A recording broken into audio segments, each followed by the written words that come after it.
They had to reset this whole layout up, and these are going to be the finals that they're going to be putting on ESPN in early August. I think August 2nd, 3rd, or 4th. It's kind of up in the air, I think, still when they're going to have that actual airtime date dialed in.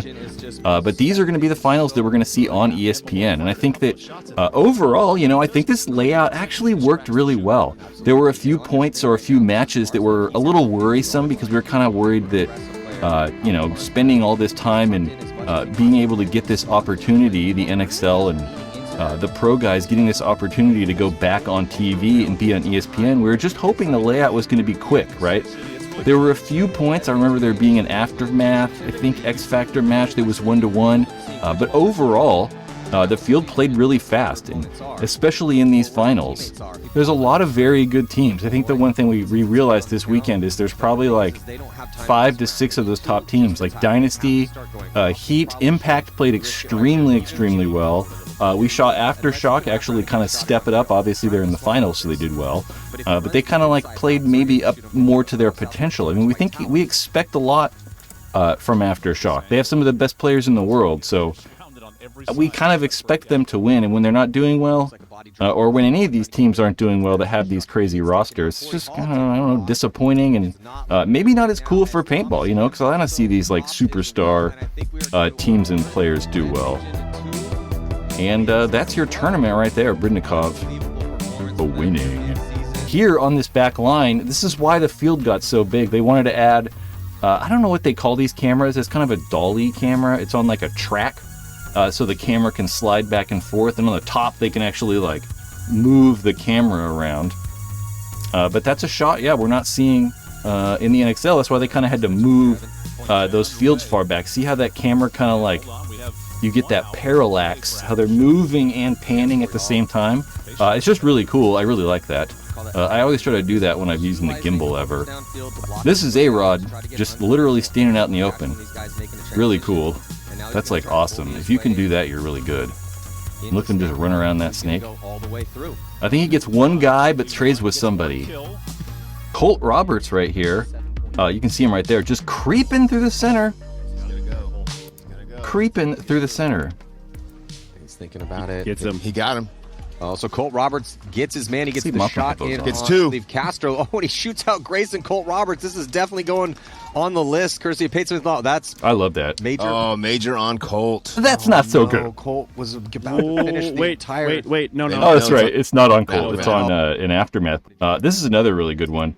This is an O'Mara, Stephen O'Mara from the Ironman, with a really good something. Walk, crawl, something. So, more attrition is set in. Both teams starting to get chopped up here. New York on the defense, Ironman on the offense. Pat Kraft into Snake 1. Oh, what a nasty shot. Yeah, Pat Kraft gets the shot in on Geiger. Nice little snapshot there from Pat Kraft. So I like that a lot. I like how he kind of like, I think he just reaches around, right? He just pulls his gun around and he has this arm still like loose. I like that. Nice little snapshot there. And then he also has to kind of like, he can't go back further because there's someone, I think, in the snake side. So he has to kind of like hang out in the open and just Thomas like Taylor getting bunkered out. blasting the side of that pushing bunker. the issue right now, and he gets another one. Is he going to get a third? Yeah, because there's that guy over in the snake, so he can't really Pat Kraft like actually gets play chewed up by Henry Sent. normal. So good combo, and this is why. I know that the announcer was just fucking awful. Like, why even have that guy? Like, I don't know his name, and I'm sure he's a great dude, and I'm sure he's like really good at like announcing other things, but like the dude had no idea what he was talking about. Like, it was so weird. He's like A-Rod traded with the guy in the snake, and he's like, oh, a 1v1, and it's like, no, that's not a one-on-one. That's not 1v1. That's not what that is. And he just didn't talk ever because he had no idea what to say. He had no bags. There you go. I heard bags in there too. It's like, he has no idea what he's talking about. So like, why? What the fuck? Like, I'm not going and like announcing like gymnastics. Like, what? Like, it didn't make any sense. You know, I'm gonna complain about this more. Velvet with that smooth 5 toonie. No, damn. Yeah, announcer guy. I don't know. His voice was great. I mean, goddamn, we talk about a smooth voice.